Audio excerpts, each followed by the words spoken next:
See then that ye walk circumspectly, not as fools, but as wise, redeeming the time, because the days are evil. Wherefore be ye not unwise, but understanding what the will of God of the Lord is. Amen. To take out of that scripture, redeeming the time. Redeeming the time because the days are evil. Yes. When we have that redeeming means to buy back something. All right. To get something back. And we all have 24 hours in a day. So why buy back time? Why redeem time?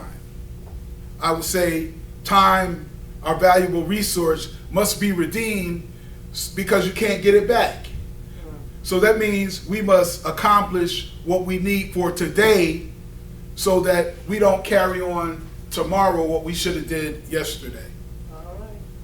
Now this book that we call the Bible is the history of the heavens and the earth. The day the Lord God made earth and the heavens are in this book. Time is connected with the land. Time is the most mobile thing that we can conceive. Because the present is the most temporary thing there is. This present moment is not the present moment. It's always moving toward the future. All right. So God is a God of order. He's not the author of confusion. No, he's not. Amen? So like we said, God made provisions. He made provisions for us to exist in time. And if God made provisions, he put things in order. 5 in chapter 3 reads, before any plant of the field was in the earth, and before any herb of the field had grown, for the Lord God had not caused it to rain on the earth, and there was no man to till the ground. And the Lord God formed man of the dust of the ground, and breathed into his nostrils the breath of life, and man became a living being. Now, God created the earth. First, God created time. Then he created the earth and time. Then he created the man. Now, he created the things, but it hadn't rained upon the earth because there was no man to till the soil. So God is a God of order. He created time, then he created the earth, and then he created man, and then rain was possible. Amen? So God is a God of order. If God made it a provision, if God made you to do something, then he will give you provisions to do what he made you to do. Amen? So we need to master our time and don't let time master us. We need to walk in wisdom toward those who are outside, redeeming the time. Scripture says, let your speech always be with grace, seasoned with salt, that you may know how you ought to answer each one. So time is so valuable. Our work is measured by time. And time is given a value. So we must redeem the time and value our time, because if you get a job, then you get paid an hourly wage many times. So the value that we place on our hourly wage is our time that we value, the time value of that time. So as the cost of living increases in goods and services should also increase. So this is important because we should value our time and redeem the time, because the days are evil. Yes.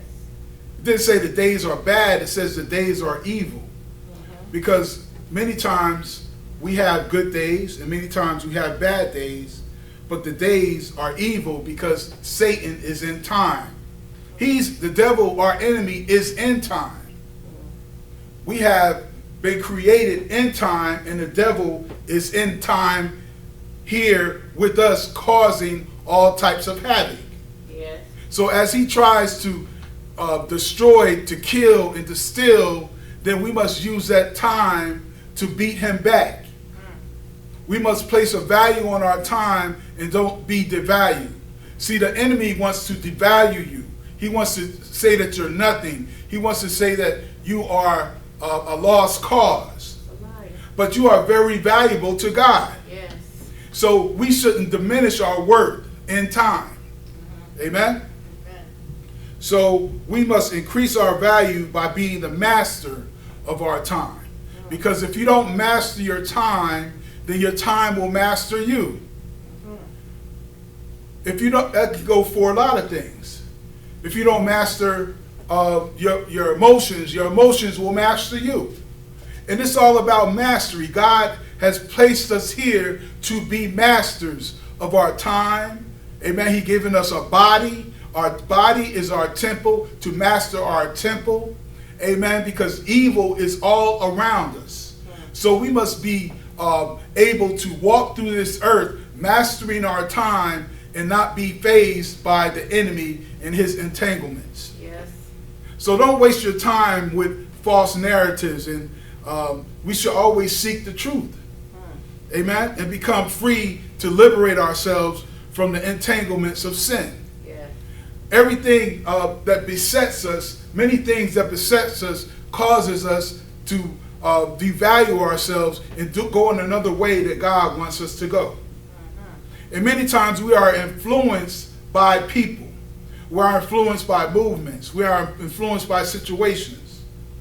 God created man on the earth and said, go ye therefore, and go multiply and replenish the earth. Yes. But there became a time when men became headstrong, and men actually wanted not to replenish the earth, but to build a tower. They wanted to stay in one place. They call it the Valley of Shinar, located in Africa. The Valley of Shinar was the place where they wanted to build a temple. Well. But God said, go and replenish the earth. So God, what he did was confound the languages. So how could you say that God confound the languages when God is not an author of confusion?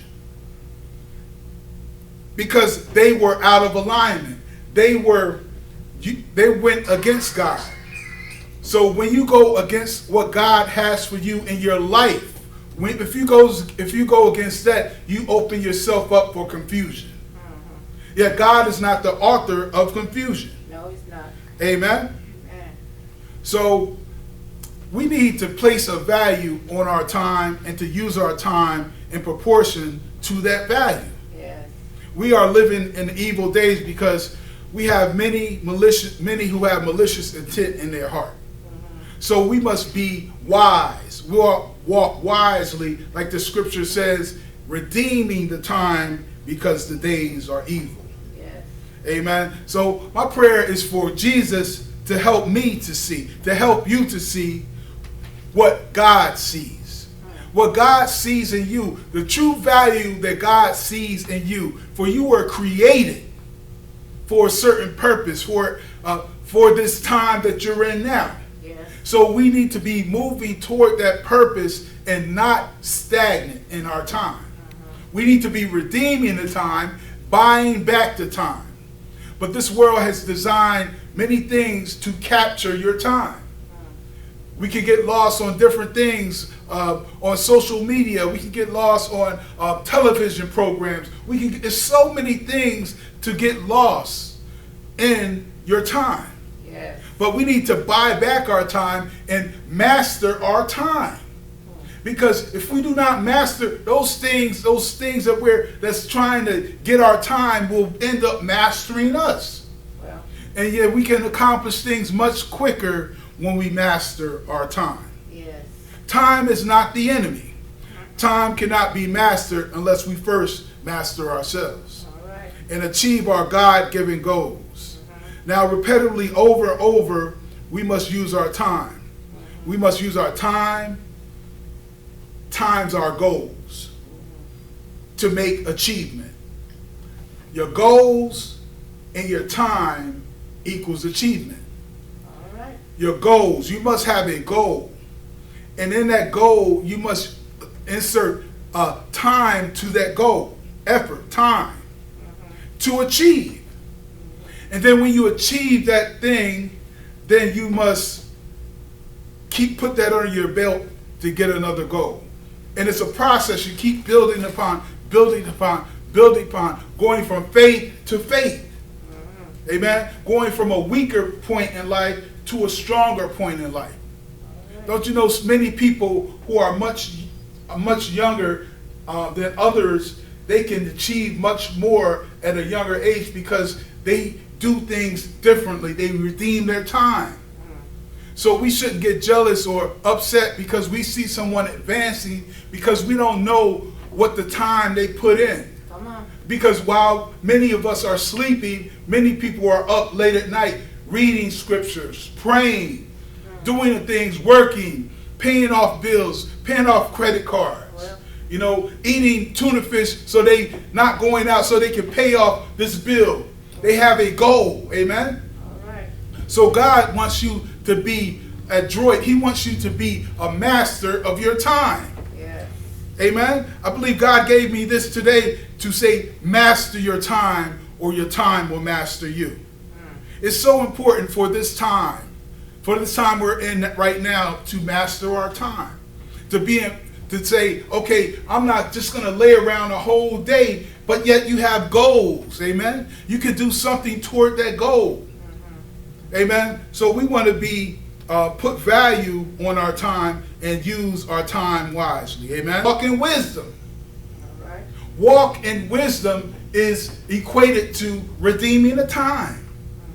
Amen. And the scripture in Ephesians says, walk circumspectly. Amen. Yes. So as you're walking, you only can walk in one direction at a time, but you know what's going around. You know everything that's going on at that time. You know when your bills are due. You know when the person's you're obligated. You made an obligation. There's so many things that we have to juggle in life. We need to use our time wisely. Amen. Yes. Amen. So that we not walk as fools, but as wise. Yes. Amen. It says in 17, therefore do not be unwise, but understand what the will of the Lord is. Yes. What the will of the Lord is for you to master your time. Amen. So the scriptures that we was dealing with the creation is so important because God created things on a certain time level. A prerequisites. You must do this before you do that. You can't skip from the 3rd to the 9th grade. Amen. You have to go through the levels. Amen. So you have to do the things first in order to achieve other things. Rearranging your living room furniture. Amen.